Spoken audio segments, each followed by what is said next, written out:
right? What the fun? Right? So I remember I went to the event on Saturday. Mm-hmm. Okay, so I'm like really drawn out. Let me hurry up. Okay, so I went to the event on Saturday. We were walking in. There was a girl walking out. I was like, oh my God, why are you leaving? Like, is it boring? You know, she was like, no, I'm just going to change my shoes. So I'm like, okay, cool, whatever. So I'm in the event. I don't see her at all. I'm leaving the event and she's leaving the event. So I'm like, okay, how did you like it, girl? You know what I'm saying? Blah, blah, blah. And she was like, it was cool. So like she was like, we didn't get a chance to talk. What do you do? So I tell her what I do. She was like, okay, like I've dabbled in that before, but this is what I do. I'm like, all right, cool, bet. You know, she was like, let's just change information. We definitely gonna talk. Now, I have a bad habit of like talking to people but not being present. So I just like, okay, like I'm just going through the motions, but I'm like, girl, okay, what here's my phone number, whatever. So she calls me on Monday and she's like, hey, it's me. And I'm just like, oh, like, okay, hey, you know, like, hey. So, blah, blah, fast forward, we meet yesterday at Starbucks. So we sit down and we just instantly connect. So she's like, tell me about your business. So I'm like, yeah, I educate people on how to trade foreign currencies. I buy in the foreign exchange. She was like, no, tell me about your business. So I was like, Sean, okay. I was like, I was like, okay. So I told her, I'm like, well, I'm in the business of creating lifelong relationships. She was like, okay, that's what I want to talk about. So we talking. Then like Samronda came out and she was like, because I was telling her about, I was just kind of talking. She was like, yeah, you can't. She was like, you have to kind of like finesse people a little bit. Like you kind of have to lead them with kindness. And she was like, you can't walk up to people and be like, you broke. This is what you need. She was like, you kind of have to do it in a way where they say that they're broke and they be like, huh, this is what I need. And I was just like, yo, we just said this morning. Like I was like, somebody just told me that. And then I was having another conversation with someone totally separate, right? And then like Monique came out because they were like, you kind of need to like figure out your story. And I was like, bro, are they on the calls? Like, are y'all watching me? Like, I'm like, how this, I was like, this reoccurring message, I cannot can. Like, I just cannot. Like, I am floored. Floored. I'm overwhelmed. That's so awesome. I just put in the chat that Monique and I are all off in your head, girl.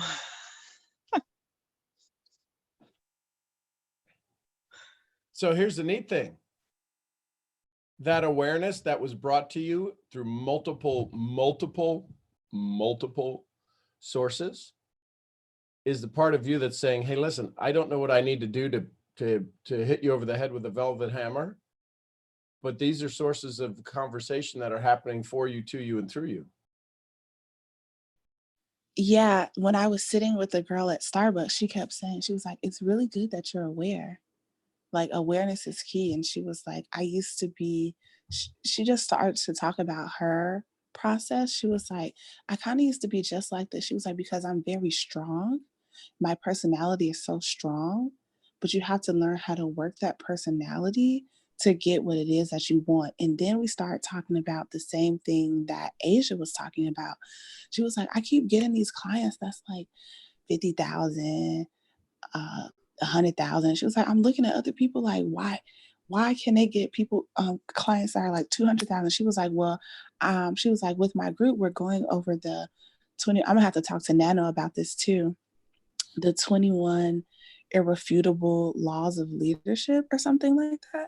Mm-hmm. And she was like, and it was crazy because you had just said that. She was like, your business can only grow as high as the ceiling. Well, I think she said level 4 or 5 was like the ceiling, and she feels like that's where she at. So if you're at a 4 or a 5, like your business isn't going to do more than a 2 or a 3 because it's typically going to perform a little less than where you are at. And so she was like, maybe you should just study that. And I was like, maybe I should. This is crazy. I was like, all these things. And it just brought me back to, how do I remain on the frequency, right? How do I remain on the same frequency when I get off of Sean's calls, when I get off of Nano's calls? How do I maintain this frequency? And I was talking to her about, because she was like, well, maybe you're not doing the work. I'm like, she was like, maybe you're not getting your cup poured into. I'm like, oh no, I'm getting my cup poured into, you know?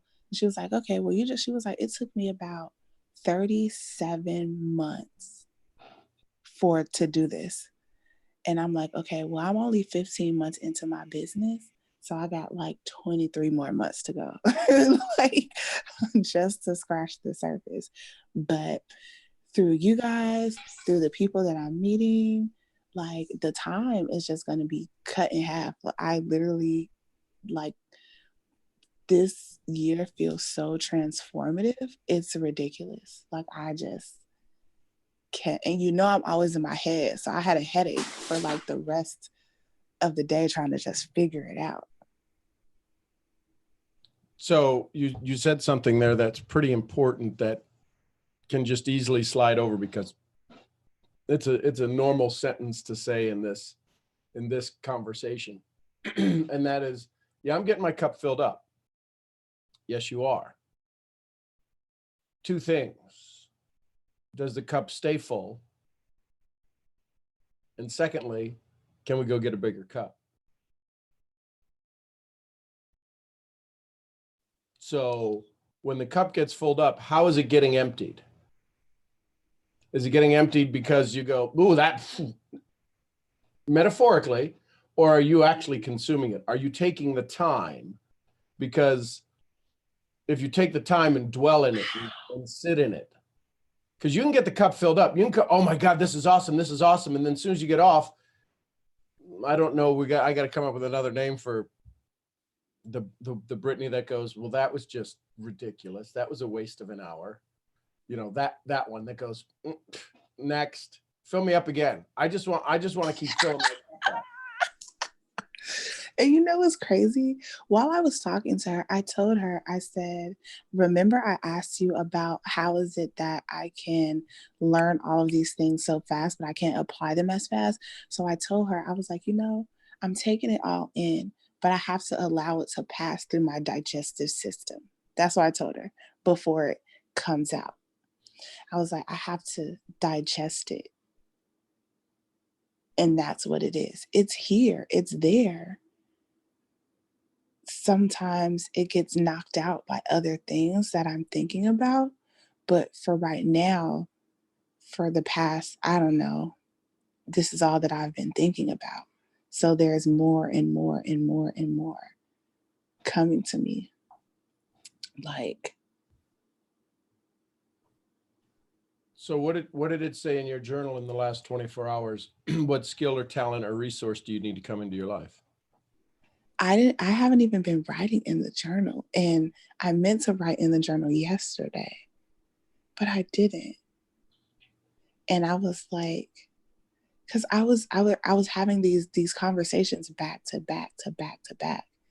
And even yesterday when I was driving Uber, Sean, oh my God. Even yesterday when I was driving Uber, like I was driving Uber the first time and someone was like, what's this? And they was asking about it. Then I was like having a whole conversation with you guys with a passenger in the car. And then this guy, he got into the car yesterday. I picked him up from the gym and we were talking about music. And then all of a sudden he was like, what did he say? What did he say? What did he say? What did he say? It related back to, what did he say? He was like, oh, so this was talked about on Nano's call. He was like, I feel like this year is just really all about getting uncomfortable. And I was like, what just made you say that? Because we were talking about music. Like, and I was like, what just made you say that? And he was like, oh, I was thinking it. And I was like, okay. I was like, that's crazy because I was just on one of my mentors' calls and the homework that he gave for us today was do something that makes you uncomfortable. And I did something that made me uncomfortable yesterday, but I didn't know that I was doing it, but I did it. Wow, that's crazy. All right, I just can't. I can't fathom. So as you sit here in this whirlwind of a blender of uncomfortableness, of comfortableness, of awareness, of awakening, because you'll see more and more and more and more and more, right? To awaken the eyes, because your eyes are open, but now you're starting to wake up. Your eyes are open and you know you're awake, but you're not even sure where you're at sometimes. Mm-hmm. That's what you're awakening to. And you're awakening to this place of vulnerability, this place of actually, and hear my heart, actually listening. Yeah. Right? And listening both to who's speaking into you and what's been spoken into you. Two different listenings. Mm-hmm. Right? So at a subconscious level, there's a part of you that's taking over, and you're a fighter just by design, just because you've had to claw and kick and scrape your way to a level that you've been able to maintain. Mm-hmm. But now you're doing it and you don't even, it's happening. You're the unconscious incompetent. You don't even know what you know. Mm-hmm. And you're becoming conscious of it. You're becoming a conscious incompetent. You just said, oh my gosh, I did that. Mm-hmm. So this is a good thing. You're at what's called a transition. Funny how that's coming back up. You're in this place where, and this what's happening to Brittany happens to each and every one of us on a daily basis, on a moment by moment basis. We either step forward in faith or back in fear. There is no same. Today, you are not the same as you were yesterday. You're not, we started this call 15 minutes ago. You are not the same. The question is with what's the changing and the unlimited possibilities that are constantly coming to you, these awarenesses, they're happening because you're having a dialogue, not a monologue. And the dialogue isn't even with us. We just happen to be the ones lucky enough to be on the other side of where you're verbally expressing conversations with yourself. Mm-hmm. So this is all happening in you, through you, to you. And here's the big part, because of you. Mm-hmm. So I would encourage you in your journaling, that the journaling does the kinesiology and the physical writing of it. Or if you have a voice to text, the talking of it, somewhere where your body engages in the documentation of the deliberation. Okay. Right. Yes. So if you do voice to text, that's fine. You're hearing it. There's an auditory of it. You're having to create it. You're creating the new neural pathways. When you're writing it, the kinesiology of writing and creating history, because that's what you're doing. You're logging this down.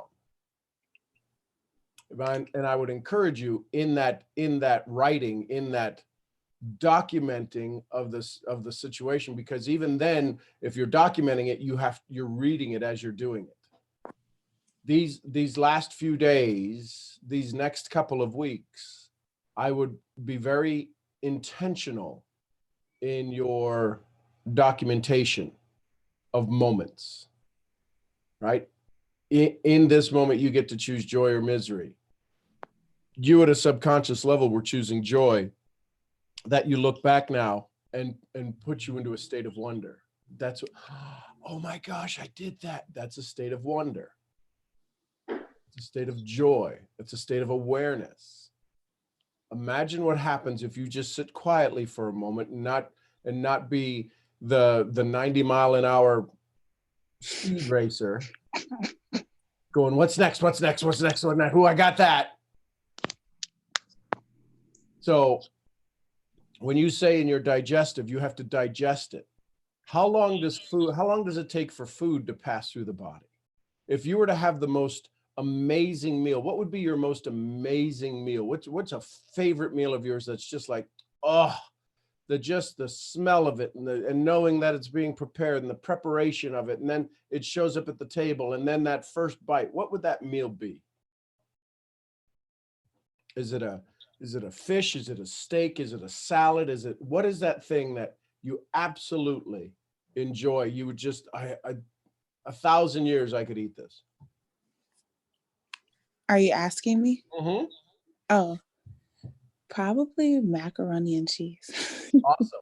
So do you like it with a couple of cheeses or just one cheese? 6 Six different cheeses. Do you like cheeses. it with the Yeah. little brown crust on top? No. No, you Well, yeah, but not breadcrumbs. right. No, but it's the cheese starting to brown a little bit. Yeah. Do you like it in a casserole dish or do you like it where it's done in a pot and Casserole dish. casserole dish? Baked. Yeah. So baked casserole dish of macaroni and cheese. What else Mhm. goes along with that? I can just eat that forever. Okay, so would you have a favorite spoon or a fork? I would eat it with a fork, but I don't have a favorite one. Whichever one does the job. I don't I have, eat it with my hands if I had to. okay, so here's my point. Oh, I'm sorry. Go ahead. Something just came to me Yeah. when you said spoon and fork. Yeah. So the girl that I was talking to yesterday, she said something, and this was about as far as like my personal development, right? And as far as how I need to go about talking to people. She was like, imagine that you have a tool belt around your waist, right? And she was talking about how, because I was like, sometimes I kind of feel like I'm reverting back to my, why I was being so vulnerable with this lady, I don't know, but I was just telling her all my business. And she was like, well, if you have a tool belt, she said, everything you learn, you know what I'm saying? She was like, you put it in your tool belt. So when you need it, you can just pick it up and do what it is, what that you have to do. But if you don't have it there, you just go back to your old ways of instinct and what it is that the savagery, the bad thing, because you're like, I don't have anything. I don't have anything. She was like, so you put those tools in your tool belt. And it's like, hey, I need this right now. And I pick it up and I use it. And that's like you just said about fork and spoon. And that just triggered my memory of that part of the conversation. So thank you for confirming what we were just having a conversation about, that in the memory, in the reminding of yourself of what transpires, these little nuggets get lost unless you remind yourself of it, because it happens at such the speed of thought. Mm-hmm. The speed of thought is faster than the speed of light. And these things get stored, and it just proves that everything that's ever been said to you, anything you've ever said, has been recorded in your mind. That which you repeat on a regular basis becomes permanent. Imagine if we didn't have the mac and cheese story, that we came to a tool belt. How does a mac and cheese story get us to a tool belt? Because the inexplicable reason of asking, do you have a favorite spoon or fork, triggers the memory of, oh, I have a tool belt.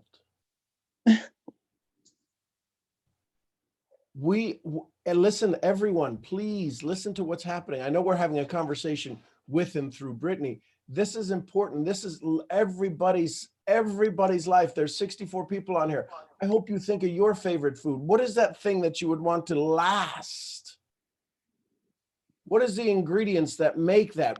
Why is it so simple to either ask that to be made? Brittany, do you make it, or does somebody else make that mac and cheese that's absolutely the best you've ever had? Oh my God, I make it. And if you're ever in Atlanta, I will cook for you.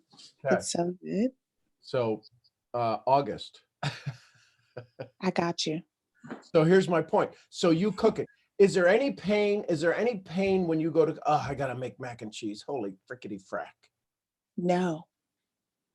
Why isn't life like that every moment? That's choosing joy. Wow. Why isn't life like making mac and cheese? Why isn't having a conversation with me like mac and cheese? Hopefully I'm like at least maybe a cheese in the mac, one of the 6. When we do see this right now, what I'm doing with you in this moment right now is my mac and cheese, the equivalent. Right. There's nothing. What's that? No, I'm flabbergasted. Sorry. No, this is important because this is how simple life is. We try to make it complicated. See, if I gave you a script to go present all you're ever going to do with anybody is teach them how to make your best mac and cheese. And you're going to find out what there is. And together, you're both going to cook this recipe called success, that when you're done with your presentation, they get to enjoy their meal called their success. You get to enjoy yours. Imagine if I liked, somebody said, gift wrote fruit. Imagine if I loved an amazing fresh mango and some guava and some fresh strawberries. And we're sitting there and you're eating your mac and cheese and I'm eating my fruit. Can I not enjoy my fruit as much as you enjoy your mac and cheese? Yes, and this Now makes we can have a conversation while we both love what we're doing.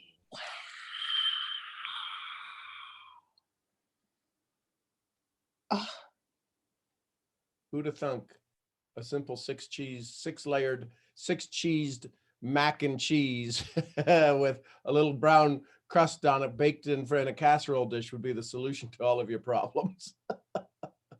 it's the law of relativity. Like, you have to correlate something to trigger that emotion or that feeling from within me or anybody, just by having, I gotta go. Like, this is too much. I can't, like, So, I'm going to ask everybody to pay attention. What you just experienced, and that's what you did. Each one of you experienced this at your own level, in your own way, through your own ears.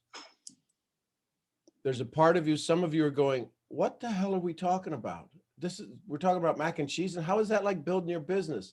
That's all there is to building your business, is creating the perfect mac and cheese. Your dinner, your meal may be something else. This is why if you take this exercise, this is why I have a conversation with folks called mental profits. Your thoughts create your income. This isn't about you using a script of mine. This isn't about you using a technique that I'm good at. This isn't about you following somebody else's path. This is about you cooking your own recipe that you love. The challenge is everybody's trying to give you their damn recipe to cook, and you don't like. What's a meal you don't like, Brittany? I don't eat seafood. So imagine me giving you the most amazing ahi tuna, and we're gonna do some sushi with it. We're gonna do some raw, and we're gonna do some cooked, and we're gonna do this amazing. You'd be like, I don't even want to touch it. That's been the issue with all of these messages that have been poured into you. That has been, you have become defensive to the dialogue that they said, cook this tuna. It's the greatest tuna. Everybody wants tuna. Everybody wants seafood. And you're like, damn, can't somebody give me some mac and cheese over here? And now you got your mac and cheese. That's exactly how I felt. Like, I was like, and I just read your background, the first sentence, and I was like, what? Like, I was like, wow. Thank you, everybody, for enduring this with me. Like, thanks for going to cooking class with Brittany. it's just crazy. And I was telling someone, I was like, yeah, so I'm on here, it's live class, and it's called the Daily Awaken. And I was like, I do awaken daily. What? I was like, everything just started to make so much sense. I was like, and now I'm like, I am awakening daily. I am awakening daily. Like, I knew that it was called the Daily Awakening, but as I reflected, I was like, I really am awakening daily. How spot on of a name is that? That's crazy. So a little bit about this testimonial that's behind me. When I went and got my first job, I was 30 something, my first job. It was vice president of a $200 million network marketing company. I was asked to become their vice president of their North America and European and Latin America vice president of sales. I'd never had a job before. This lady was actually in charge of human resources at the time, but she was also compliance and a few other things with the company. Listen carefully, ladies and gentlemen. The first impression that this woman had of me was not this testimonial that you see in front of me. the reason I say that is because she handed me an application. She said, you can just fill this out. I said, I have to take this home to fill it out. She's like, why? I said, listen carefully. I said, I've never filled out an application before. She's like, what? I said, I don't know. I probably shouldn't be telling you this, but I've never had a.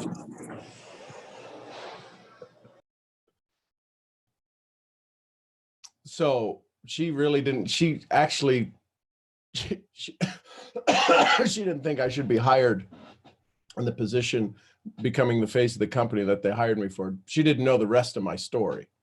But I say that to say, sometimes we don't know what we're doing, but we know what we love to do. You may want to write that down. That was for somebody. We don't know what we're doing, but we love what we do. That making sense? Because Brittany doesn't know what she's doing, but now all of a sudden she loves what she does. And now we gave her a place to focus on. We gave her a reason to become more aware of. And now when she has challenges, all she has to do is go back to her recipe. Brittany, what I would ask you to do is in your dialogue, in your presentation, in your conversation, I would ask you to equate your dialogues, your conversations with your recipe. Because see, you don't have to think. You're that soul who, when your kids, God willing, your nieces and nephews, God willing, whoever it is that wants your mac and cheese is going to go, how do you make that? And you go, geez, I really don't know. I put a little of this and I put a little of that and I put a little of this. And what I would suggest you do is equate the steps in your business process to the steps in your recipe for mac and cheese. See, there's a point to where you have to let it rest. In the oven, it's resting. In the oven, it's cooking. That's when you've turned over. Here's the steps. Here's the steps you're going to need to do when you get into your back office. When you need to do this, you're going to need to do this, this, this, and this. And that you put them in the oven and you see if they bake that together. If you've done the recipe long enough that you know how long it needs to be, and you only need to turn on the light to see if it's browning because you know you've done it enough. And now that you can sit there and you can, when you know that somebody, you know the reaction, you know what it should look like before it's ready to take it out to the next level, before you can serve it. See, when a prospect comes, oh my they God. join you in business, they now need to go serve, right? Don't every one of us need to go serve? And when we need to go serve, it's now we go get to teach the recipe. Well, some people, they're not even baked yet. And we're sending them off to go do the recipe and they fall apart. You put them on the plate and it doesn't look good. It's not cooked because the syntax, the order in which things are supposed to happen are critical for your mac and cheese. Right. I got my mac and cheese. You hear Rhonda talk about my mac and cheese all the time. Oh my God, I had a conversation with Sean and he did this and he did that and blah, blah, blah, and this, that, and the other. Kicked me in the butt and this, that, and the other. Nobody else can talk to me like that. Now, and you all hear the way he talks because I'm making the perfect Rhonda mac and cheese. But I need to know what Rhonda wants to eat. Her mac and cheese, the way the meal that she is preparing, I never saw the recipe before. Think about that. I never saw the Rhonda recipe before. So now all of a sudden I have to become somebody that can allow her to cook her recipe. So what do we cook? What do we say to everybody? What do you want? What do you want out of life? I go, so what are we cooking here?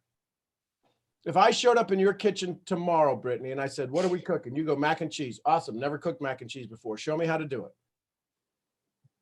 Now, as the chef, right? Somebody who's cooked a lot of meals and been paid for it. That's the definition of a chef. There's a difference, right? There's some people who are better cooks than there are chefs. Y'all follow me on this? Mm-hmm. There's people who are speakers. There's people who speak all the time. The difference between a speaker and a public speaker is I get paid to do it. But y'all speak all the time. You all speak in public all the time. Christian. I just get paid to do it. That's the only difference between me and you. Now you're in this profession, you get paid to do it. So now I show up in Brittany's kitchen. We're making mac and cheese. Awesome. I've eaten mac and cheese before. Let's see what makes yours special. Ooh, and I watch you grate the cheese, not out of a bag. I watch you the way you boil the macaroni. The way you put it in the sink or the way you strain it is different. I'm taking notes on everything. What kind of strainer do you use? Is it a plastic one? Is it a stainless steel one? How big are the holes in it? Because if I need to duplicate what you do, I need to duplicate what you do. Because I'm not here to cook your mac and cheese. I'm here to teach how to cook your mac and cheese. That's the challenge. Sometimes we have a recipe so complicated, people can't do what we're supposed to do. That's why I probably will never, ever be able to duplicate your mac and cheese. But if you teach me while you're doing yours, teach me how to do mine, I can duplicate mine. That's why we need to know our story. When you know your story, that's your recipe for success. And if we don't know our story, we don't know the secret ingredient that allows me to put that love into my story that nobody else can do. It makes me unduplicatable. But it makes me able to have a duplicatable message. Let's go cook a meal that's the best one you've ever had, called life. Y'all getting this? Y'all hearing this? This is the gift I've been given, to take mac and cheese and turn it into a masterclass. To take something as simple as a meal and show how each recipe is the same thing we're trying to do. We're trying to cook success for our prospect. The challenge is we're giving them fish and they don't want mac and cheese. We're giving them hot dogs and they want bologna. Let's find out what it is they want to cook. We call it their why, but nobody's going to tell you their why, because the last time somebody asked them their why is they were 8 years old and they said, "Why'd you break that?" And at a subconscious programming, when you ask somebody their why, it scares the living bejeebies out of them. Hey, what's your favorite meal? Oh, I love a filet mignon. Have you ever had the Wagyu? What's the most you've ever paid for a steak? What's the most you've ever paid for a steak? What's the most you've ever paid for a bowl of soup? Sometimes what people want and what people need and what people get, there's some big disparity. Most I've ever paid for a bowl of soup was $800. I'm sure there's more expensive bowls of soup. Most expensive piece of meat I've ever had, I didn't pay for. Yeah, it was, Leo.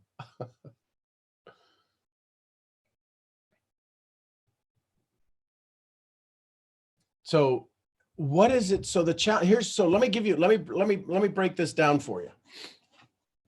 Here's why I understand this. Here's where my source to this understanding comes from. When I owned my steakhouse, Murphy's Steakhouse and Pub, family restaurant, one of the 7 businesses that I had at the time, 4-star steakhouse. We were the only one. There was one other restaurant in Central Florida. I'm talking very Central Florida, Lakeland, Florida. That was a 4-star steakhouse, and we were in this little tiny town. Here's why I understand this story. Here's how I got my aha moment. It was black tie. We were in a town of 3,000 people, or if you put them all together, you might have got a full set of teeth. Y'all follow me? This is redneck land. This is red. It was red. I mean, so we were hiring the waitresses from this particular, because we needed them to drive. Some of them walked to work. We did it. We did an opening. We did a soft opening. We had people come in. Now we had to everybody knew the menu. Everybody knew everything. Everybody knew the menu. They knew they knew the ingredients. They knew the wine. They could understand the wine. We had somebody, we didn't have a sommelier, but we had all of this stuff. We trained them. We trained them up. Listen carefully. I hope this makes sense to you. We trained them up. We had friends and family come in for a soft launch, right? Where you have everybody come in, there's nobody's paying, you're seeing where the kinks are. You know what the problem was? Listen, I hope this gets across. This is a farm boy from Ohio trying to explain this to you, but this is going to be golden if you get it. If I can do this right, man, I hope I do. They looked the part. They sounded the part. Listen, they had never eaten at a 4-star restaurant. They didn't know how to serve people sitting in a 4-star restaurant because they didn't know what to expect at a 4-star restaurant. They had never eaten there, so they didn't know how to serve a 4-star restaurant. So after that night, we pushed back opening 2 weeks. And you know what we did? I brought in some servers from the country club, some friends of mine from the country club. And I said, it was an epiphany. These people had never experienced what it was like, get emotional, to eat at a 4-star restaurant.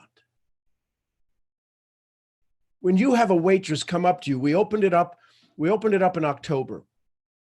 When you have a waitress that comes to you and say, this is the first year I didn't have to put stuff, this is what she said. This is the first year I could pay for my kids' Christmas, all of their stuff I put on layaway. She couldn't buy it all right away still, but it's the first time she was ever able to pay for her Christmas because of the tips, because she had never made this much money. We owe it to them to allow them to experience what it was like to eat at that restaurant. They had never ordered a filet mignon. They had never, they tasted it. They may have had some good steak, but to have a Chateaubriand, sometimes they couldn't. Listen, once we trained them up, once we gave them the experience, there was one waitress, her name was Martha. Listen, people loved Martha. And you know what made her so special was the day she came back from the dentist when she had the rest of her teeth put in. I kid you not. You know how many tips she got that night? She made over $1,000 in tips because she was able to smile for the first time.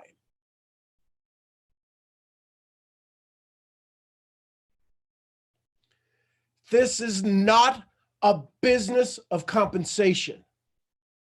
This is MLM, me loving more, mentors leading mentors. And when that leaks into your soul and when that leaks into your spirit, you cannot ever not do this business. You are always in this business. If you're building your church and you're sitting there and you're giving somebody praise and worship, you are me loving more. You are raising your children to be better kids and better women and better husbands and better men and better brothers and sisters. Me loving more. This is not a business model. This is a philosophy and a way of life. And when you learn how important your recipe is for mac and cheese, you can go feed the world.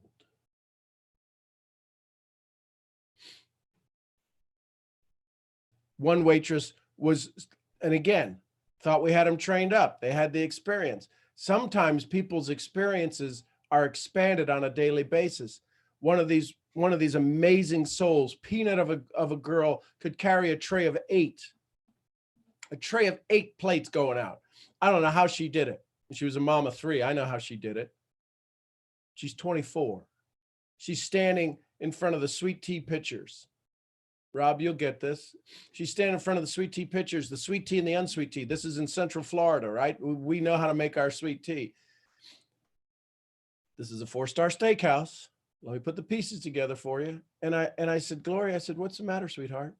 She says, woman wants hot tea. I'm not sure if I use sweet tea or unsweet tea. Do I just put it in the microwave? I said, okay. Now, this is because of my training. I go, tell me what you're thinking, right? Because we got to teach them how to do. Tell me what you're thinking. Well, she wants hot tea and I'm just going to take one of the teas and I'm going to heat it up for her. I said, okay, when you hear the word hot tea, what comes to mind? Well, I don't know. I've never had hot tea. I don't know why anybody would ever want sweet tea hot. Tea bags. Tell me what you hear when you hear the word tea bags. I don't know. Well, the tea bags we put in for the sweet. She had never seen a Lipton tea bag, ladies and gentlemen. She didn't know what hot tea was, a pitcher of hot water in a tea bag. So I walked her through the process.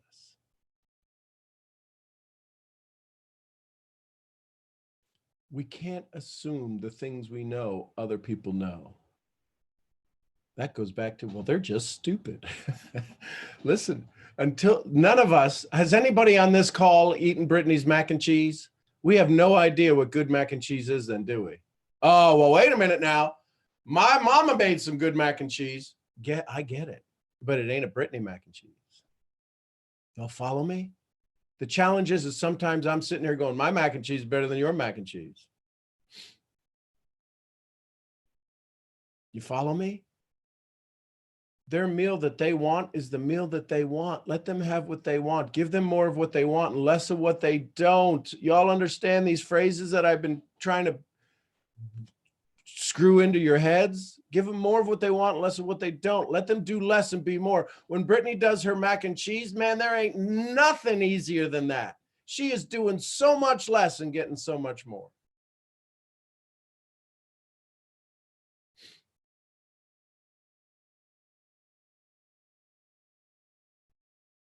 Y'all get this? You're the chef.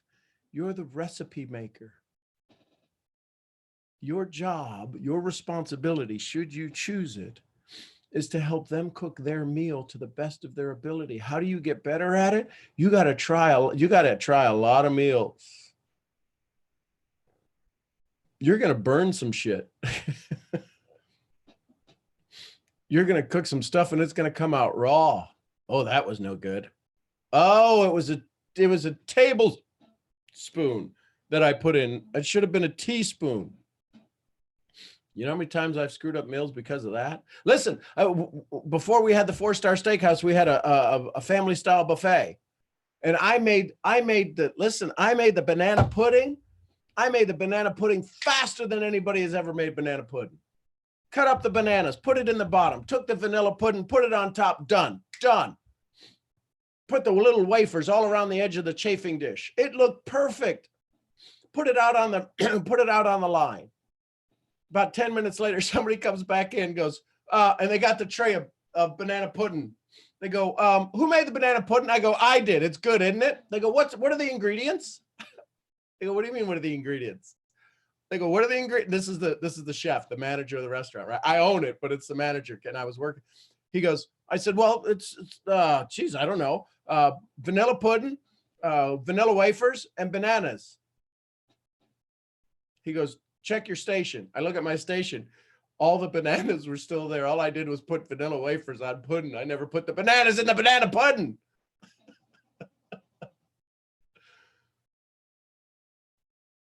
How many of us are cooking a meal and we're forgetting a main ingredient? We're cooking a meal and we're forgetting a main ingredient. What's running through y'all's head right now that you're hearing this? This is why I'm brilliant at what I do, because you should have seen me when I wasn't so good. I'm still getting better every day. What's the main ingredient that hasn't gone out to your guests? It's your story. Even if they don't hear it.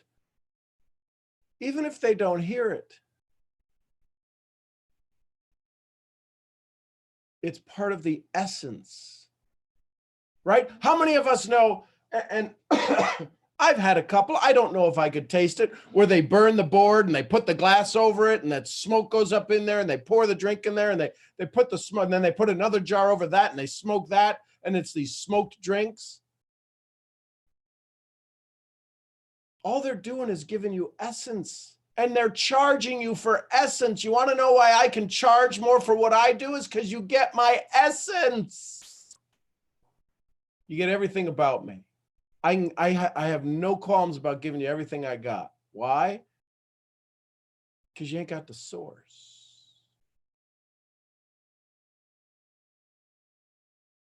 I can give you the seed, but you got to put it somewhere in the ground. You got to plant it. Most people won't ever plant anything I share. Oh man, that's good. It made you feel good. It was like a nice warm day. What happens when the sun goes down?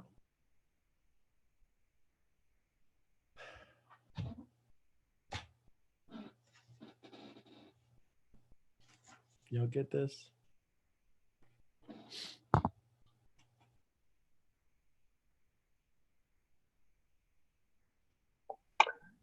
What happens when an unknowing and an unloving servant becomes the master? That's what happens when we let ourselves talk ourselves out of this. Hey, Rob, good morning, brother. Good morning. What's going on, Misfits? So you're obviously speaking my language with, like mixing up and cooking up good food and, and drinks and wine, etc. steaks. But really quick, so similar experience. I basically opened up a restaurant and took my 8 top people that I thought that would be good for helping to train the rest of the staff. And we went to one of the finer dining restaurants in Metro Detroit. Servers all in tuxes, tableside service, flaming desserts. I mean, I did the works. I mean, they walked in. I mean, had basically like a 5-course, and they were blown away. So really fast forward. I mean, all the things you said, happened, and and they got the experience. Majority of those people, the least amount of time that one of the people were with me over the years was 5. Another person that was at that table was with me for 15 years, because I've just giving the experiences, giving the knowledge. One of my biggest things is that, I've been accused of it. I had somebody, a regional manager, said, like, well, why do you keep, you can't actually teach them and give them everything, because then they're going to leave. And I'm like, okay, I got a question for you. What if you give them everything you have and all of yourself, your essence, etc., and they stay? Are they going to be worth it to be working with you? So that's my 2 cents. Thanks. Great talk. I appreciate it. Thanks, Rob. Yeah, that's the thing, right? Because restaurants, you got to be a certain level of crazy to do restaurant, to do F&B. And you got to be a certain level of crazy to be on the line. You got to be a certain level of crazy, even crazier, to manage the line, right? So the challenge is that what happens when the chef goes off, and because they're the source of all of these great meals, and they try to go out and do something they're not good at, like own a business. They all crash. Doctors are the worst business people. You know why they got to make $700,000 a year? Because they'll buy anything, because they're trying to figure out how to get themselves out of this. I'm stuck. I have the golden handcuffs. I got to tell you, everybody wants mama's favorite meal. If you grew up and you grew up in a family where there was a meal that it was my mom's meatloaf. My mom's meatloaf was to die for. My mom's cheesecake, I'm still 20 years trying to figure out the recipe. I got the ingredients, but there's that essence. There's that essence of mom. Still haven't figured it out. What is the ingredient that makes you special? What is the priceless ingredient that makes every one of your meals? It could be mac and cheese. It could be mac and cheese. It could be, there's a second favorite meal that Brittany makes, that only Brittany can make. There's a meal that Rhonda makes. There's a meal that Stan makes. There's a meal that Stan loves to eat. There's a meal that Richard loves to eat. There's a meal that, I promise you, there's a meal that Monique makes. Y'all follow me? Brianna's got some meals down in the islands that we ain't never heard of. So, yeah, PB&J.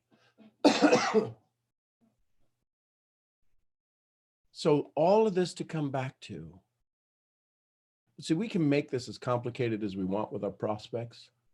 We can make it as sophisticated. We can make it as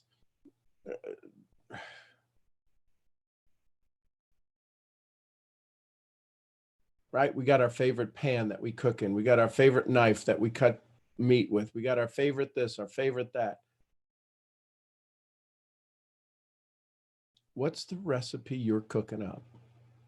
And are you trying to teach them to make your meal that they don't even, that makes them like regurgitate when they think about it? Brittany, I've hired a 3-star Michelin chef to come cook you the most incredible fresh fish meal ever. It's a 6-course meal all around seafood.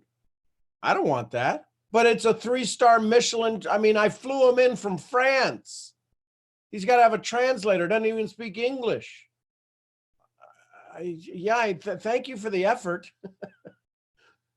But can't you get me Paula Deen and her mac and cheese? You follow me? The fact that you've become sophisticated, the fact that you become elegant and eloquent in your language and in your dialogue and in your understanding of your compensation plan, nobody really gives a rat's patootie.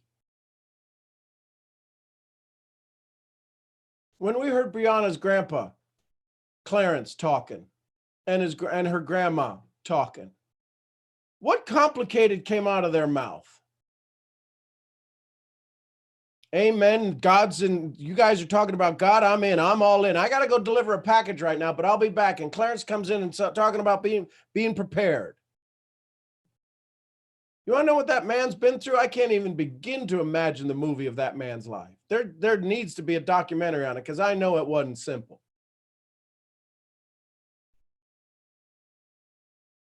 Go talk to him about complicated and retracement and pins and peaks and valleys and purses and fish mouth and whatever the hell else y'all talk about.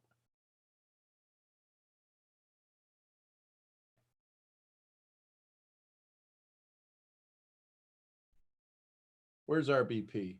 She in there? I'm here. Good morning. Good morning.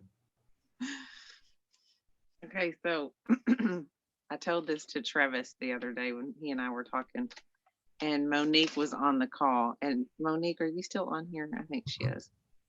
There was a day, there she is. Okay, so you can chime in here.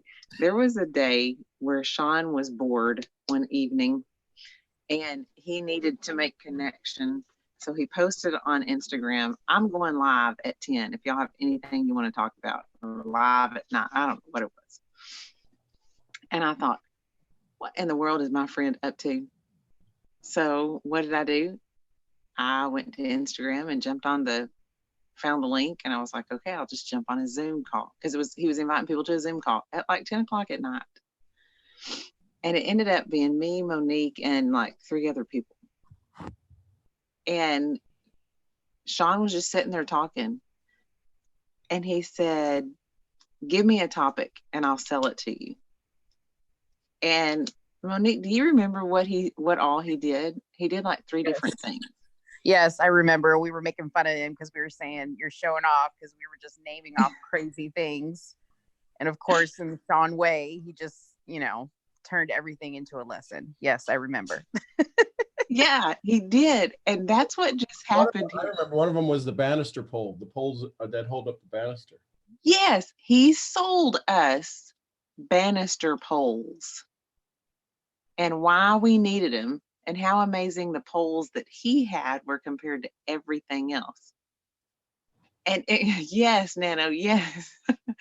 And it's unstinking believable how this man's brain works, that he took Bree's Mac&Cheese, freaking Mac&Cheese.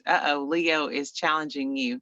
I'll be happy to do it. As soon as Rhonda we'll let her finish. Okay, so let me wrap up. Someone pick something, because this is what he's doing to y'all, and he's going to relate it back to business. Leo, pick something for Sean to sell and make it like what he did with Bree's mac and cheese.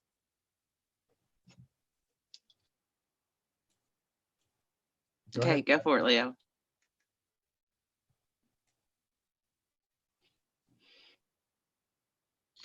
Hey, good morning, Misfits. Morning, Leo. How are you?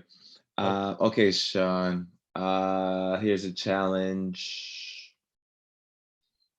How about dance shoes? Can you sell me dance shoes? You know, leadership is like dance shoes, and most people are trying to find the pair that fits them the best. The challenge is too many people buy dance shoes because they need to look good. And I'm not a dancer, and one of the things that you'll find out about me is I don't know a whole lot, but I know there's flamenco shoes. My bride and I, and I love the one that had the little strap along the top of the ankle because of the way your foot moves. I guess the question is that if you're going to look for dance shoes, do you have somebody that's going to ask you the question? Do you have somebody that's going to ask you the question, what dancing are you going to do?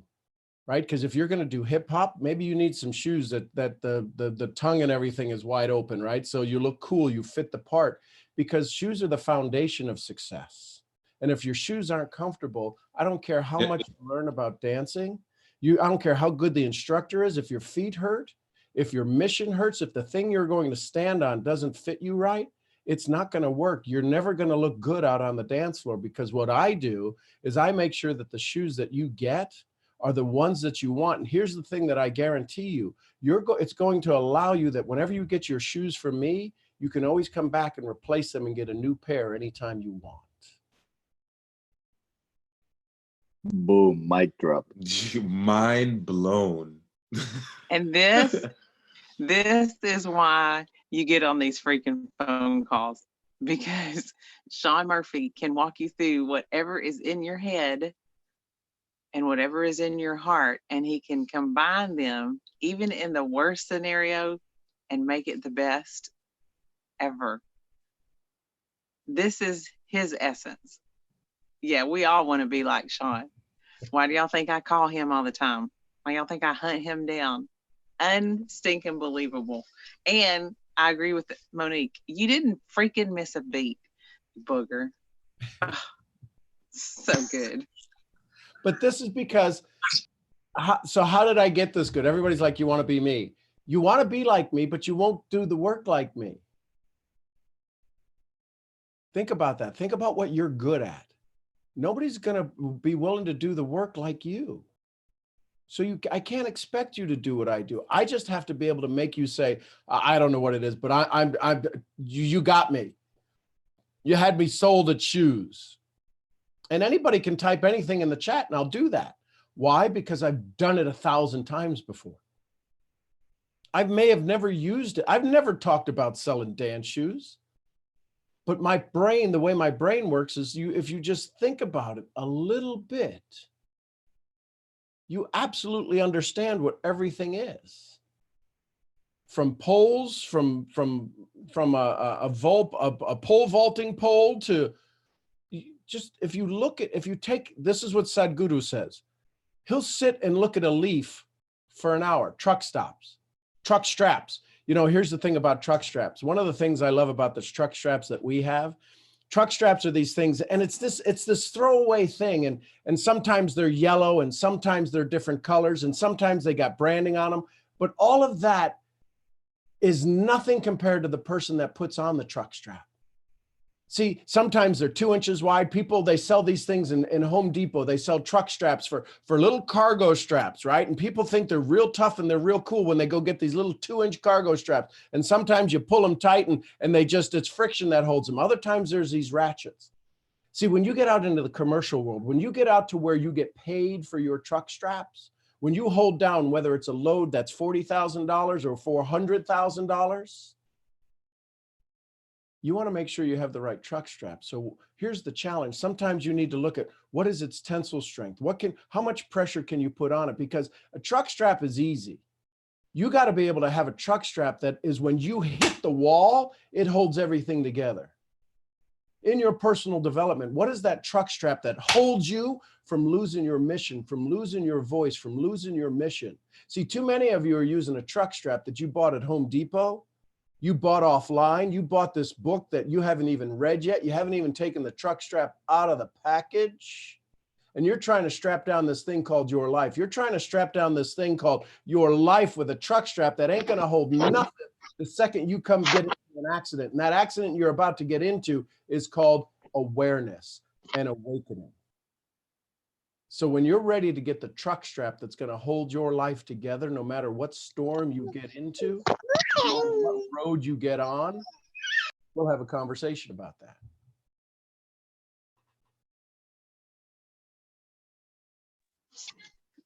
You guys, I hope you hear Sean's not selling truck straps or dance shoes or mac and cheese. He's selling awakening.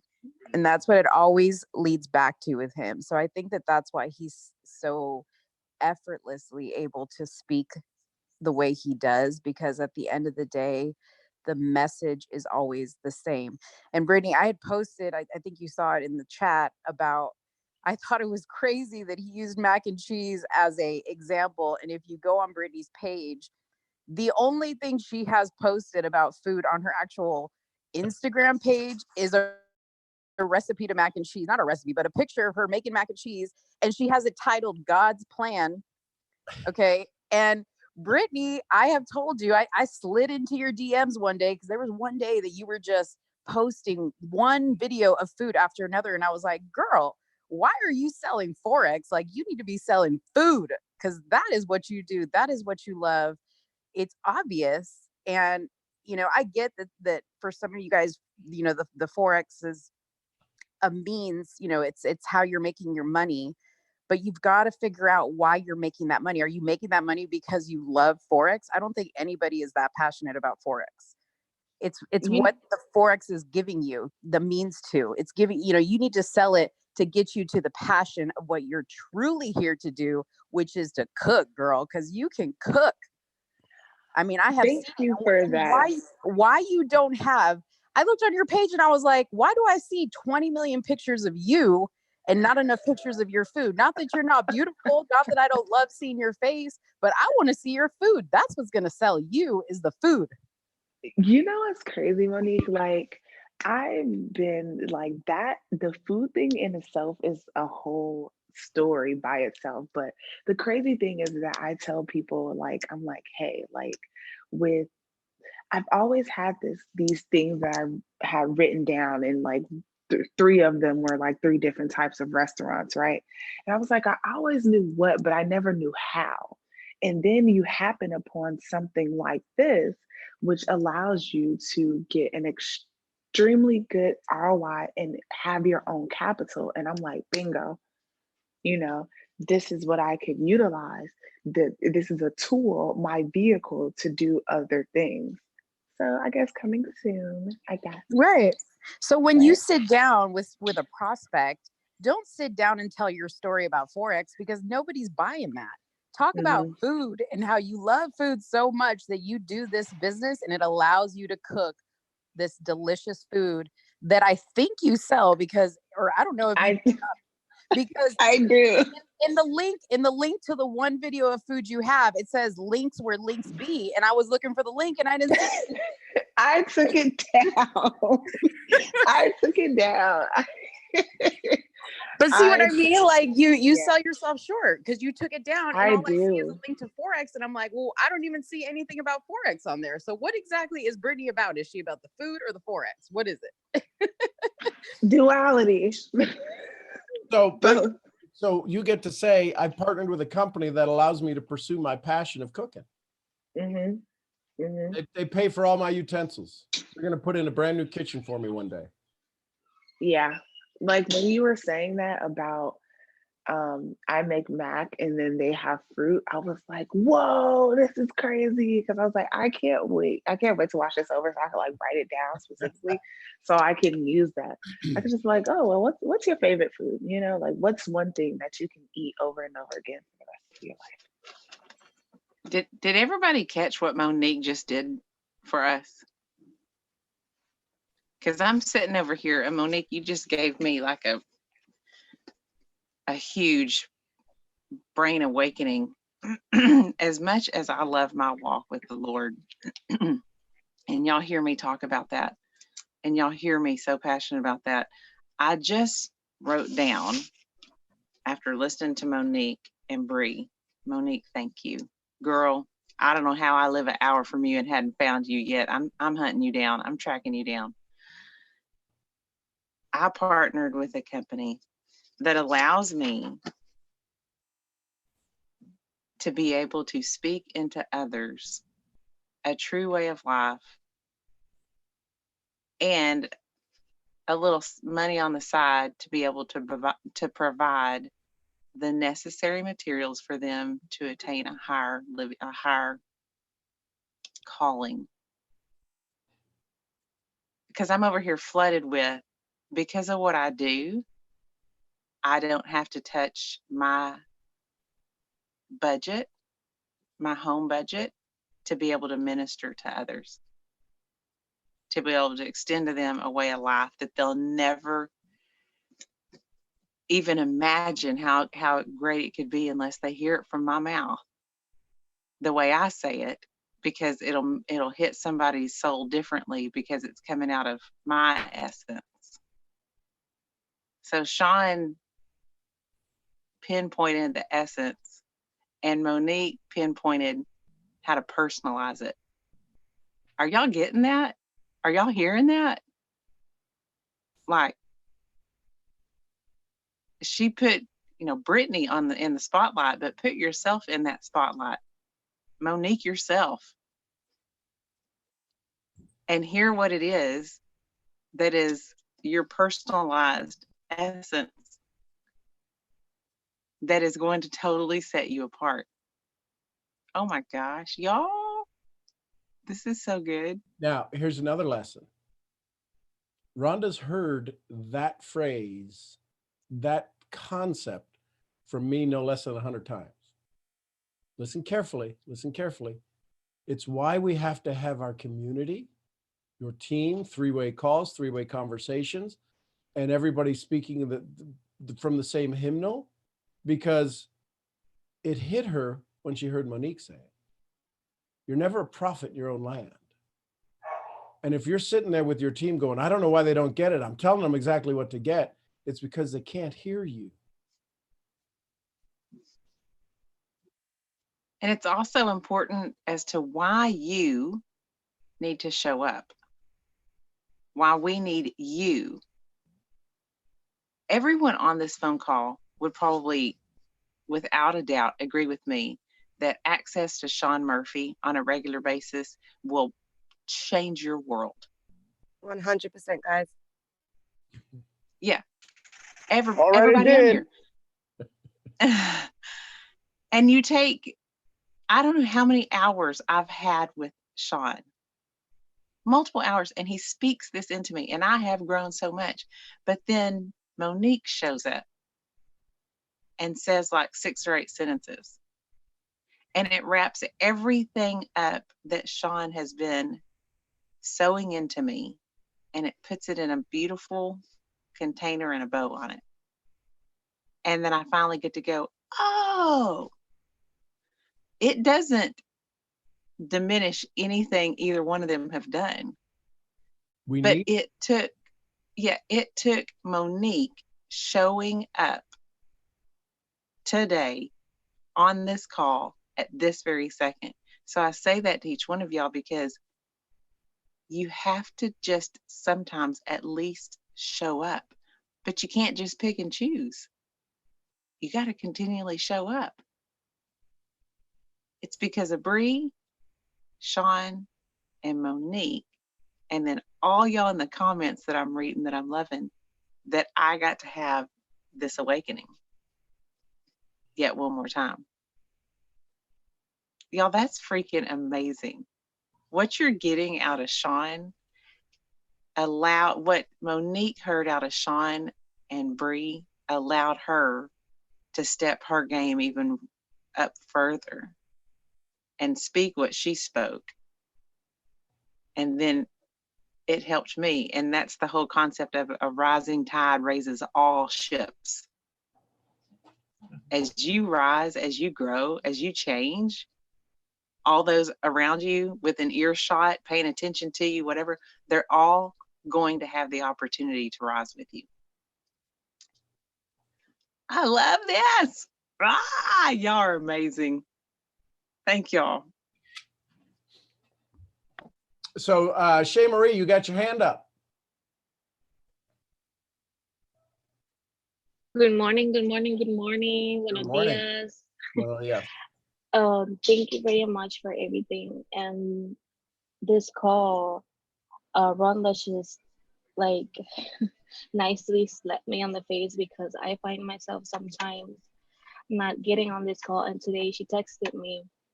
I was like, oh my God, I need to get to the call. And this, God, thank you so much, guys. Thank you, thank you, thank you, thank you, thank you. There's some things that I hadn't seen before, like I'm seeing them now. And I had a question. How can I plant the seed completely? Maybe Nano or someone else can help me out with this. Because I am, obviously, we go by the book of what's network marketing, but I listen to this calls and I believe this is the right way. Connecting people is not just recruiting them and, get them in the platform. For me, it's more to making a relationship, building a relationship. And I'm not seeing people around me, or like 2 or 1, like Christian is on this call. I believe is the only one in my organization that gets on this call here in Puerto Rico. And I apologize if I'm leaving anybody out. And I kind of feel like alone because like, I don't think completely that's the right way. And then again, that's how they're getting results. And I am not completely planting the seed you are giving me, even though I believe is the correct way. I hope I explain myself correctly. So the question is what? How do you get more people? How do you communicate? No, how can I plant the seed? How can I, everything that you give me, that I truly believe that this is the correct way, like I know, and this is what I'm trying to do. I just think I'm not doing it right. So here, let me ask you a question. Have you ever had a canepa? Yeah, I'm from Ponce. Right, of course. But do you know how to eat a canepa? Yeah. Right. So anybody else on here, probably other than Christian, anybody ever know how to eat a canepa?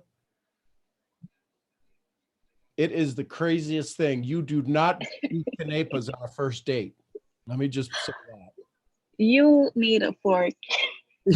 Yeah, well, you don't eat a canepa with a fork. You pop that thing and it's rolling around in your mouth and you're scraping that seed and and it is the best thing. And you buy a bag of canepas for $2 at the stoplight. Yes. You just have to find the people who want to eat canepas.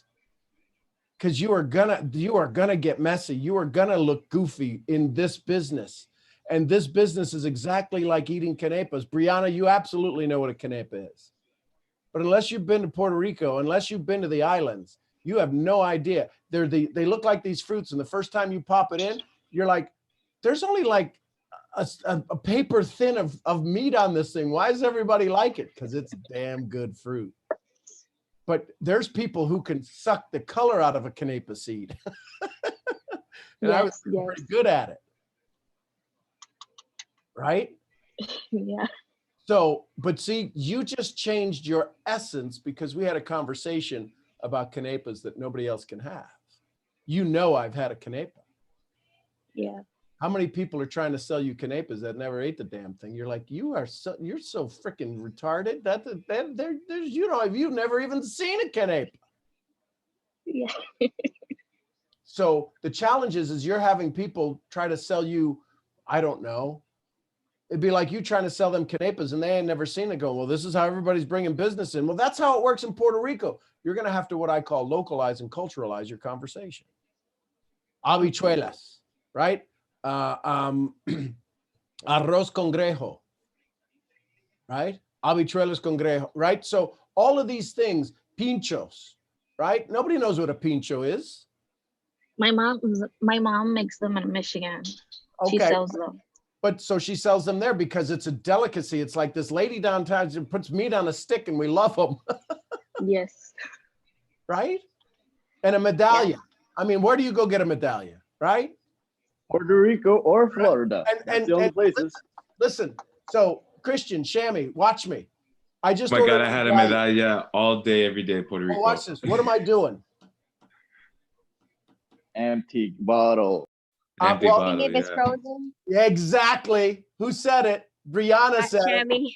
Or Shammy said it. Yeah, so watch. I'm doing My dad does that all the time. when you got to get localized. When you ask for a medallion and the guy in the little bar pulls it out from the Coca-Cola machine on the top shelf and he goes, you're like, oh, I want that one. And you open it up and it's like just about ice. Yeah. Oh, there ain't nothing better than a medallion and some plantain. Sometimes it freezes right on the spot. You follow me? Yes. See, most people are sitting on this call going, where did this call go? It just took a left-hand turn and I don't know what the hell they're talking about. Ooh, lechon. First time I went to lechon was up in the mountains and it was the whole pig was on the pipe and the guys whacks it with the machete. And I'm like, what the hell was that? And that's like scared the hell out of me. But all of these experiences that each one of you have is your essence. It has to be localized. It has to be culturalized. Listen, I'm a white 54-year-old guy who lives in Texas, Irish guy. If you try to do what I do with your community, this is why, listen, I've said this before. If your audience looks like you, talks like you, sounds like you, walks like you, thinks like you, your business is going to suffer. Why? Because I don't have all of those experiences. When I come across somebody that's different to say, oh my God, you would love. I find somebody who loves the Lord and absolutely speaks it. Now there's people who profess it and there's people who are absolute phonies, but when they speak about it and it comes from their essence, you got to meet my girl, Rhonda. Yes, I love Rhonda. I meet somebody from Puerto Rico. It's like, oh my God, you got to talk to Shammy. You got to talk to Christian. You got to talk to Shay Marie. And instantly, it cuts through all of the do I like you. People do business with who? People they know, like, and trust. And if I can get know you and like you out of the way, now all I got to do is focus on the trust. You guys are having to focus on all three. I only focus on one, the trust. I get people to know and like me because of my life experience, because of my 54 years. Because I can speak something that they know about. Oh, he knows what I know about. He knows about canepas. You got to be an oddball to know about canepas. You got to have experience. Nobody buys fruit in a bag on the side of the road. Well, you do in Puerto Rico. So they know that I know them. They like that I know them. Now I got to build the trust. Okay. That I makes sense. guess in a sense, what Shay Marie is referring to is the way that you build the business through love. And down here, that seems to be a bit hard, or most people are not doing it that way. Is that correct, Shay Marie? Yeah, it's like me trying doing it for love and help and change their life positively, impact them positively. And over here is by a script, which I don't fully believe in, because I want people. Shay Marie, everybody had Pardon me? listen, everybody had a script before Hurricane Maria. Mm-hmm. How's that script working for everybody? I'm talking about people on island. Forget about business. But life changed instantly, didn't it? Yes. People had to change their script instantly. But what they didn't change was taking care of their family. It's true. My company, your company, everybody's company on this phone is not, if you're building that script based upon your company, your business, your life cycle is going to be short term. I get a lot of flack when I say that. And I'll stand up when I'm down in Costa Rica here and I'll say, build your business, build the name that's on your mailbox.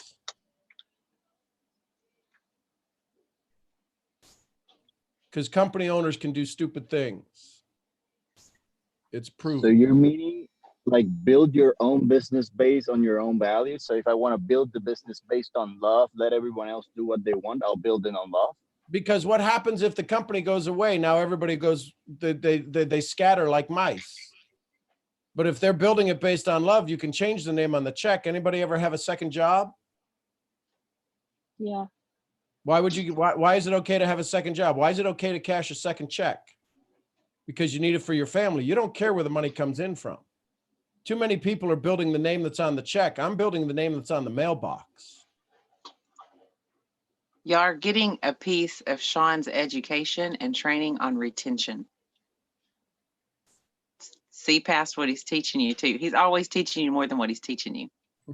You're getting a piece of his training on retention, and I'm watching it unfold not only on these calls, but in our business. Once people join with Sean, they join Sean. They just happen to do what he does. When I joined Sean, I didn't want fat girl pills. I didn't want anything to do with that because it was crap. That's the way I thought. That's the way I joined, because I wanted to be with Sean. And when he took them out of my hand, it was like, okay, fine, don't try them. But I want to work with you. Then try them. But they're fat girl pills. Okay, don't try them. Okay, just give them to me. Because I did whatever I had to do to work with Sean. Because I bought into Sean. So what he's teaching you about building you is part of his retention training. And I want to expose that in your mind because I need you to understand that's what keeps people around you. Because if you listen to the essence of network marketing, it's supposed to be building a residual income that you don't have to go back and duplicate the same amount of work you did last month, this month. Exactly. Yeah, that's actually what I'm So looking for. that is true network marketing. It is not a product. It is people. And that's what he's teaching you on retention. That's what I'm learning drastically from this man. It appears to grow slower, but it doesn't. It just appears to grow slower because he works on developing his relationship with you. And once he does that, you never have to worry about anything because they buy into you. And I hate to even say those, I hate to even say it like that. They become your friend. I don't feel like I've bought into anything with Sean or that I've been sold into anything. I told Sean Murphy last night at I don't know what time last night, I thanked him for seeing the potential in me that I knew God put there and seeing the potential I didn't even know was in me and waiting around long enough while sitting in love to help me develop that and to get that out. That's retention. That's what he's teaching you when he says build you and the name on your mailbox. I hope y'all are getting that. He kind of had us up here and then he went real quick, dipped in and then came back out. And I wanted everybody to feel that dip because you got it. Yes. You got it. Mm-hmm. Yeah. Take note. And I am actually, yeah. The script works. The script works. The language works. But what happens when the script changes? What's left? My Did you love. build your business on a script, or did you build it on faith and love and confidence? Because things are going to change, right? It's coming for you. Challenge is coming for you. Can you stand the storm? Can you be the truck strap that'll hold your people together?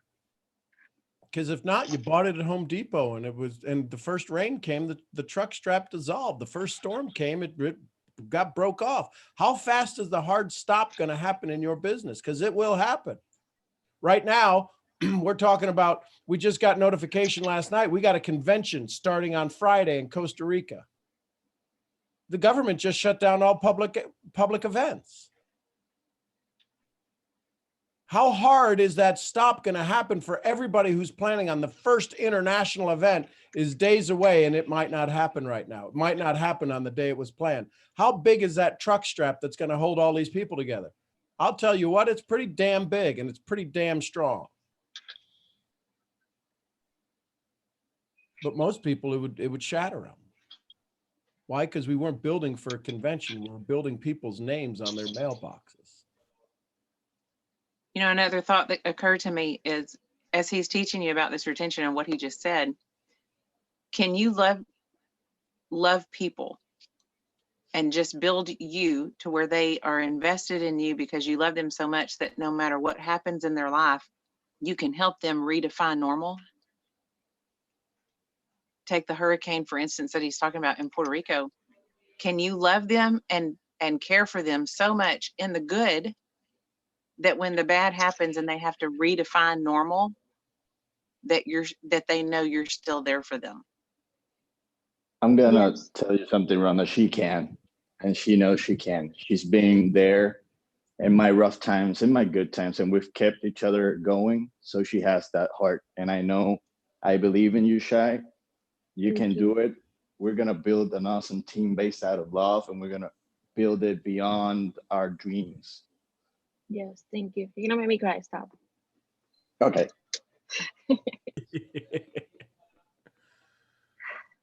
Well, there you go.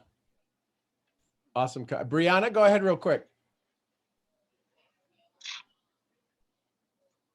Brianna, you there? I'm here. Okay. Good morning, guys. Good morning. What I wrote in the chat when you were talking, when you guys were speaking into Brittany was, do you ever feel like you're good at some things but not great at anything? And I feel like that all the time. I mean, I know, like, I guess you can say I'm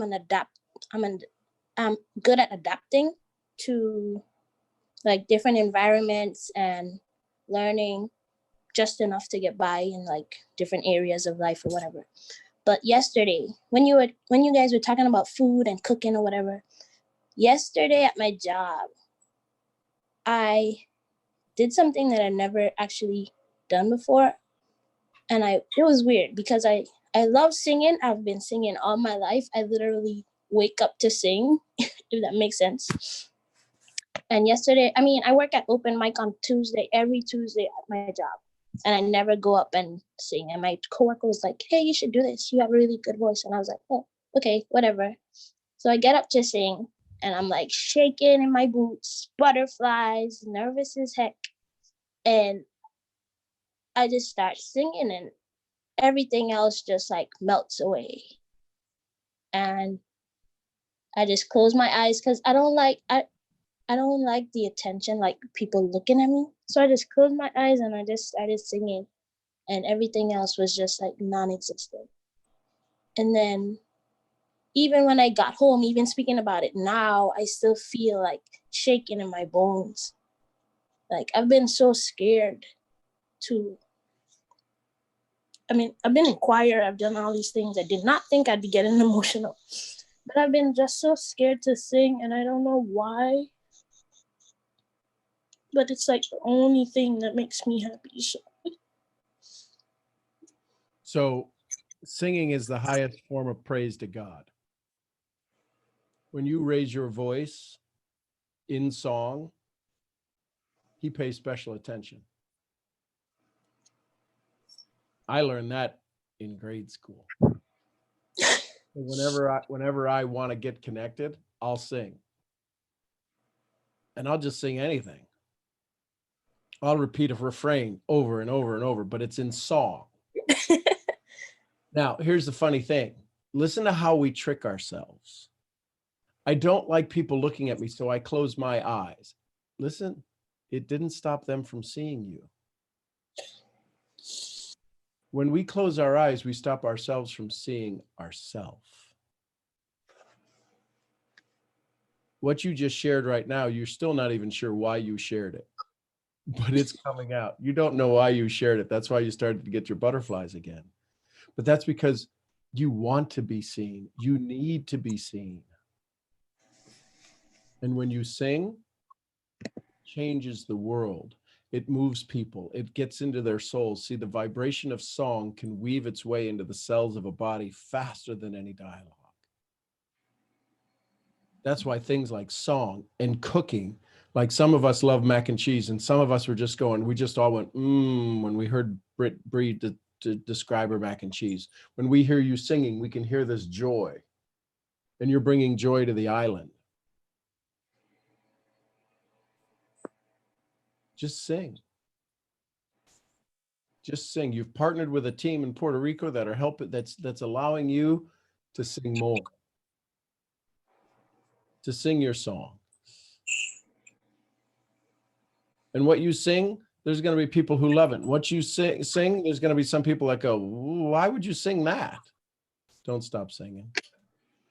Don't stop singing. Don't stop cooking mac and cheese. Don't stop loving people on your island. Don't stop anything that you're doing. There's a part of you that we're designed to be connected with humanity.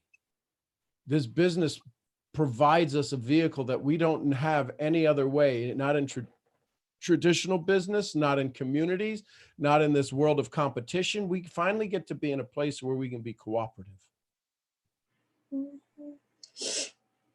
So. And then after I finished the song, I like kind of scurried away and just went back to doing my job, and like a bunch of people started coming up to me, and I was just like, well, thank you. Because on the last call, or maybe I was speaking to someone and they were just like, just learn to accept like compliments and stop, putting yourself down every time somebody said something. So I was just like, thank you. And then the guy for the open mic, he came up to me and he was like, you know what? You should stop playing around and start practicing more because you have perfect pitch. And I was like, what? No way. I've never been told that before. And he was like, pick up an instrument and get it together. And I was like, well, I don't know about all that, but I'm here today. So what song did you sing? I sang Rise Up by Andra Day. Wow. How does that sound? Remind me of it. Oh my gosh, you just want me to sing, Rhonda. You're broken down and tired of living life on a merry-go-round, and you can't find the fighter, but I see it in you, and we gon' walk it out and move mountains. We gon' walk it out and move mountains. That is beautiful. I sing this song like I never stop singing. Like this is one of those songs where if I hear it one time, it's gonna be stuck in my head for the entire day. So thank you guys. I'll be singing this song all day. I want your voice stuck inside my head all day. That brought me to tears. That was beautiful. Thank you for blessing us. Thank you for letting us be part of your gift. You're welcome.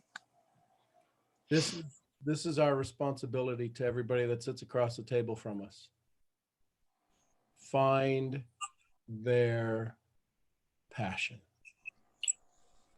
Let them do what they love to do. If you're enrolling people for the paycheck, your business is going to be very, very small. If you're enrolling them so they can cash their checks on life, you will have more than you ever.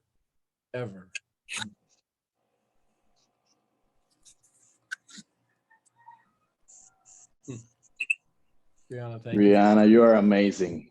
You are an amazing soul. Thank you. Look at that wonderful smile. Oh my God, you just made every one of us our day. Wow. Yes. Somebody said, where else can I get this? Girl, you're amazing. So now they want me to start singing every Tuesday at open mic, which is weird. Record it. We need to see it. Record it. You better be on this call tomorrow, opening up the call with a little song. Yeah, think about the opening song for tomorrow, Brianna. I got y'all. Cool. I'm gonna write it down. Folks, you never know what you're gonna experience on these calls, and that's what I love. Travis, you got a question?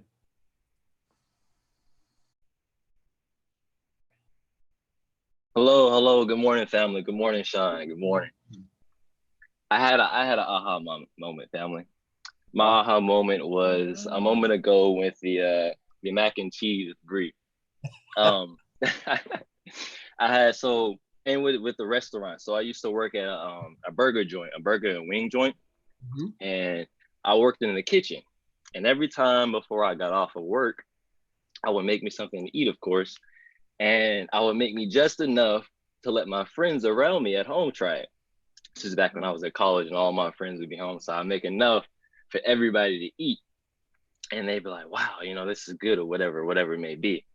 And they would come to my restaurant and I would think, they would just come just to get the food, but they'll my manager would come out. He'd be like, hey, your friends are outside. So I'd go outside, say what's up. He'd be like, hey, yo, Trev, what's up? Can you make me, some of that Philly or some of that wings that you make? And I'd be like, nah, man, I can't even do it, man. It's not on the menu. They'd be like, oh, all right.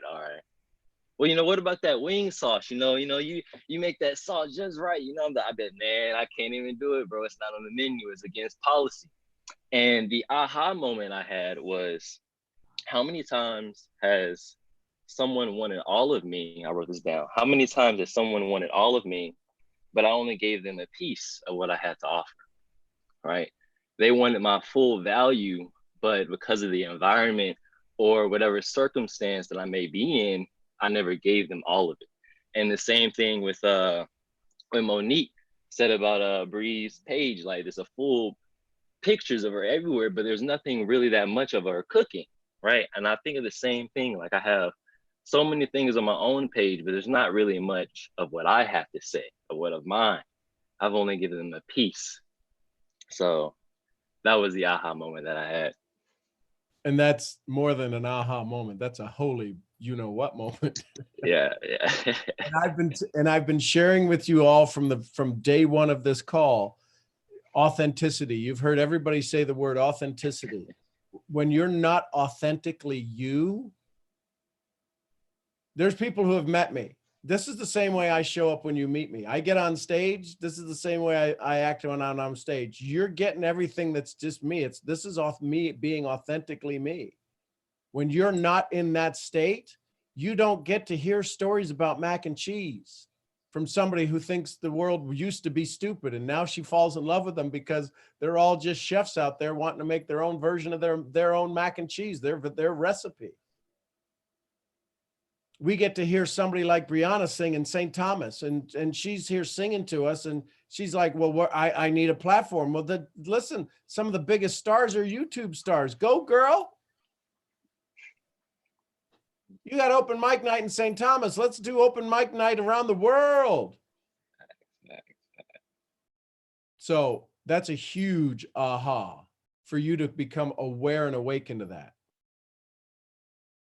That's awesome. Can I say something to that? Do you think I'm going to stop you? So this is crazy because I was having a conversation. Last night and someone said, they was like, man, like, I don't know. So I told them, I was like, I really just adore you. Like, I adore you so much. And they were like, what, really? And I was like, yeah. And it was like, I don't understand why, but thank you. And I was like, I used to feel the same way. Like if I were in a relationship or if I had friends, I never understood like, well, why do people like me? What is it about me? And so I told them, I was like, when you show up to people, you have to be all of you. And you have to give people the opportunity to see everything that you're working with. So when you do that, they fall in love with the essence of you because you're being genuine and authentically yourself. And that's what they love. It doesn't matter if you think it's like a bad trait or a good trait or a great trait or, you know what I'm saying, whatever it is. It's the fact that you can unapologetically be yourself. And so that's crazy that Travis just said that, because I was just saying that. And I was even thinking about that earlier today, like from when I first spoke on the call about my nails, like the way that I spoke, the words that I chose, the dialect, the vernacular to how I'm speaking to everybody now. I'm like all relaxed. I'm using slang terms. I'm just talking like I'm talking to my homegirls. And I'm like, I was holding that back from them. Like they didn't even know who I was. Like I was just getting on here like, yeah, so I have a question. And they were just like, okay, who's this? But now it's like, I'm like, okay, cool, relax. This is me, y'all. This is what I got going on. And they like, oh my God, Brittany, oh my God, she's here. You know? And so like in life, it's the same thing. So you have to show up as yourself every single time. And that is how people become magnetized and drawn to you. Like that's crazy. I'm floored. So let me give you a response. Ah, finally.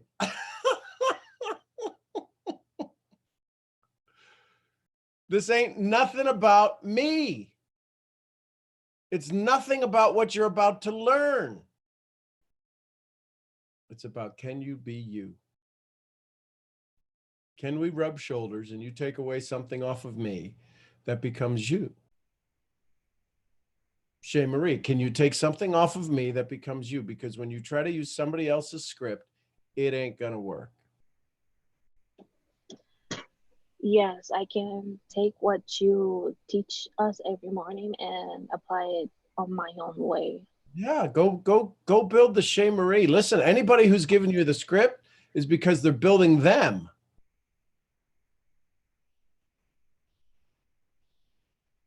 We all read the same Bible, but we got different churches. We got different preachers. We got different congregations.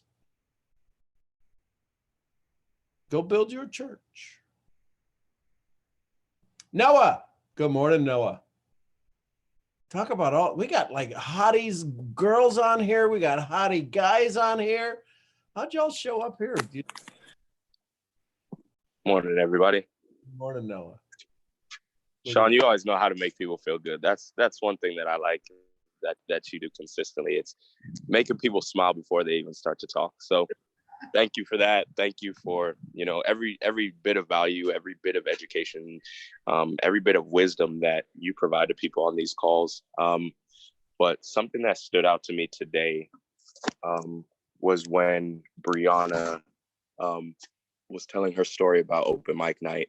And, I've been journaling for quite some time, and I was just reading this journal entry right here. I had written questions in there to myself, but just her stating that she stood on stage and she was shaking and she was nervous, but as soon as she started singing, everything else disappeared. It kind of made me realize like what I wanted to do. It kind of made me realize and think about a goal that I have. Like I would like to do stand-up comedy this year. That's one of my goals in 2020. But even just saying that, it starts to make me nervous. It starts to make me tremble. But just hearing Brianna's beautiful voice this morning and just knowing the feeling that I felt on the call, I can only imagine the people who saw her for the first time and may have underestimated her or may have looked at her as she walked on stage and said, like, what the hell is she doing here? She can't sing. But then she just amazing voice. I can't wait to go listen to the song because I feel like it won't compare to what we just heard, in all honesty. So Brianna, I commend you. I appreciate you. And thank you very much for helping me. And you didn't even know that.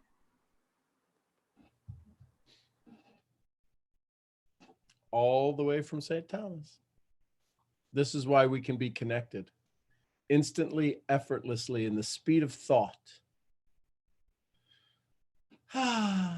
I love what we get to do. Good morning. Thank you, Noah, for sharing that, brother. Appreciate you. Love you tons. Big hug.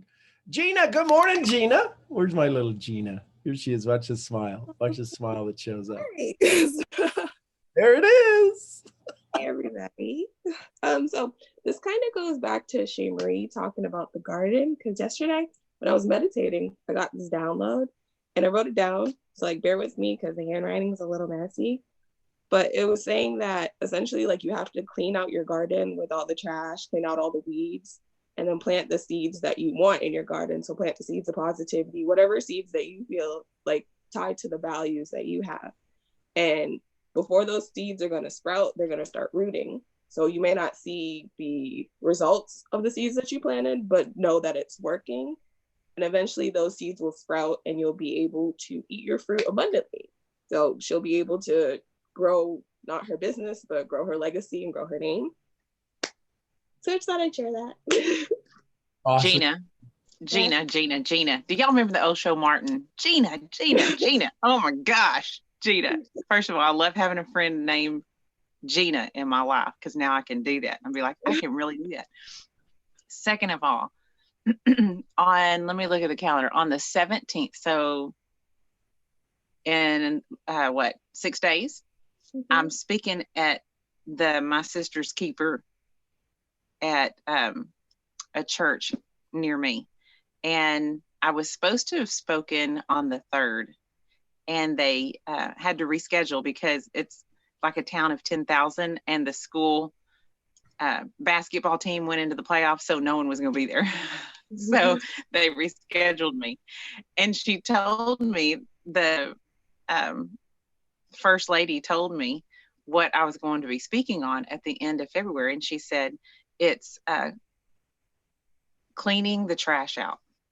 And I have been meditating and praying and listening, and I've had bits and pieces. And 6 days before I speak, my sister gets on here and tells me about her download of cleaning out the garden of the trash and planting the seeds that she wants.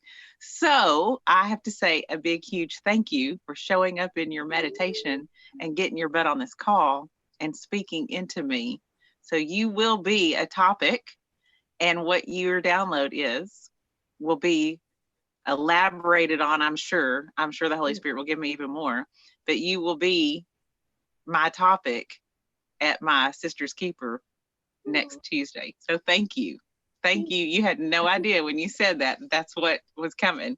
Wow, but thank you. Like that at all. Yeah, girl.